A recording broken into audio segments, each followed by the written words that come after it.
हम तो तेरे आशिक हैं सदियों पुराने, चाहे तू माने चाहे न माने। इन दिनों चिराग पासवान भी यही गीत गाकर मुस्लिम समाज को संदेश देने की कोशिश कर रहे हैं। वैसे तो न ये रिश्ता नया है और न ही समीकरण, बस याद दिलाने का तरीका जो है वो थोड़ा नया है। नमस्कार, आप देख रहे हैं मघी न्यूज और मैं हूं निशिकांत। बिहार विधान परिषद चुनाव के द्विवार्षिक चुनाव में एलजेपी आर ने अपनी पार्टी के प्रदेश कार्यकारी अध्यक्ष अशरफ अंसारी को उम्मीदवार बनाया है।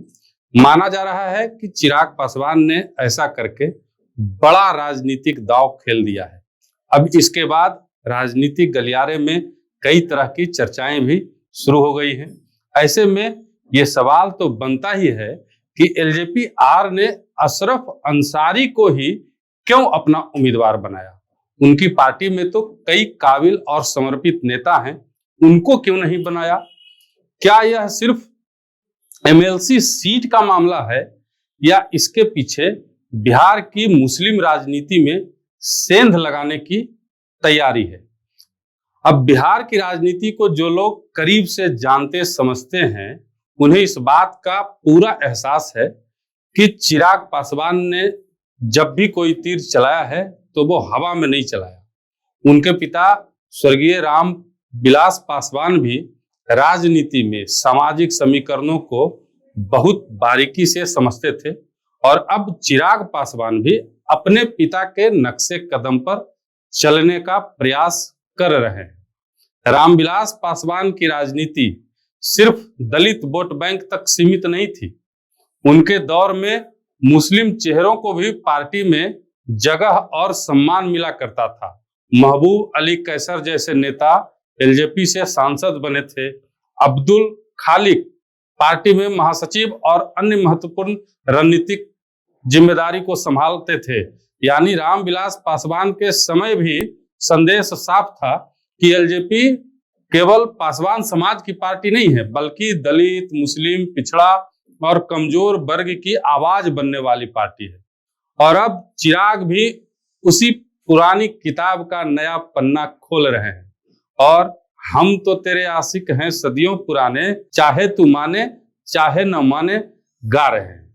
दरअसल चिराग मुस्लिम समाज को यह बताना चाहते हैं कि हमसे आपका रिश्ता आज का नया नहीं है, रामविलास पासवान के दौर से है, महबूब अली कैसर से है, अब्दुल खालिक से है, जाबिर हुसैन जैसे नेताओं की राजनीतिक मौजूदगी से है और अब अशरफ अंसारी के जरिए उस रिश्ते को फिर से याद दिलाया जा रहा है। उन्होंने यह गाना भी बिल्कुल सही मौके पर गाया है। इस वक्त बिहार के मुसलमान उधेड़बुन में हैं, एकदम बेचैनी में कि भाई जाएं तो जाएं कहां। इतने सालों तक जिस कांग्रेस राजद का तन मन धन से साथ दिया, आज तक दे रही है, उनसे उचित हिस्सेदारी नहीं मिल पाई। अब तो उनमें इतना दमखम भी नहीं बचा है कि ले लेंगे। जदयू के साथ भी गए तो आधे मन से। अब तो नीतीश कुमार के पास भी कुर्सी नहीं है, ऐसे में वहां से भी उम्मीद अब कहां है? पिछले चुनाव में जनसुराज के बारे में सोचे थे पर उसका जमानत नहीं बच पाया। एआईएमआईएम के साथ जाकर उसका भी कमाल मुसलमानों ने देख लिया। मुसलमानों की इसी बेचैनी को चिराग ने भांप लिया। अशरफ अंसारी को टिकट देकर चिराग ने ये मैसेज दिया है कि राजद, कांग्रेस और सभी पार्टियां सिर्फ भरोसा मांगती हैं, बाकियों में कोई दम नहीं है, लेकिन हम भरोसे के साथ साथ प्रतिनिधित्व भी दे रहे हैं और साथ ही हिस्सेदारी भी देंगे। ऐसा करके वे एक तरफ जहां राजद और कांग्रेस को बड़ा झटका देने की तैयारी में जुट गए हैं, वहीं दूसरी तरफ उनकी मंशा जदयू और नीतीश कुमार की राजनीति को कमजोर करने की है। भले नीतीश कुमार लंबे समय तक अल्पसंख्यक वोटरों के बीच भरोसेमंद चेहरा माने जाते रहे हों, लेकिन नीतीश के मुख्यमंत्री की कुर्सी छोड़ने के बाद मुस्लिम समाज अब जदयू से भी दूरी बनाता दिख रहा है। ऐसे में अगर एनडीए के अंदर चिराग पासवान मुस्लिम प्रतिनिधित्व का चेहरा खड़ा करते हैं तो जदयू के सामने भी बड़ा सवाल होगा। आखिर एनडीए में मुसलमान समाज की बात कौन करेगा, नीतीश कुमार या चिराग पासवान? चिराग पासवान अब एनडीए में सिर्फ सहयोगी बनकर रहने वाले नेता नहीं दिख रहे हैं, वह अपनी अलग जमीन बना रहे हैं। 2025 के विधानसभा चुनाव में एलजेपी-आर ने उम्मीदवार चयन में इसका उदाहरण भी पेश किया था। महिला, सवर्ण, यादव, पासवान, भूमियार और मुस्लिम उम्मीदवार देकर साफ मैसेज भी दिया था। यानी चिराग की राजनीति अब एक जाति या एक परिवार की राजनीति से आगे बढ़ रही है। अब देखिए टाइमिंग कितनी जबरदस्त है। चुनाव एमएलसी का है, इसमें जनता सीधे वोट नहीं देगी, वोट विधायक देंगे। लेकिन राजनीति में हर टिकट सिर्फ जीतने के लिए नहीं दिया जाता, कई टिकट संदेश देने के लिए भी दिए जाते हैं। और अशरफ अंसारी का टिकट वही संदेश है। संदेश राजद को कि मुस्लिम वोटर को अपनी बपौती मत समझिए, संदेश कांग्रेस को कि सिर्फ सेकुलर बोलने से काम नहीं चलने वाला है, हिस्सेदारी देनी पड़ेगी। संदेश जदयू को भी नीतीश कुमार के भरोसे वाली राजनीति अब पुरानी पड़ रही है।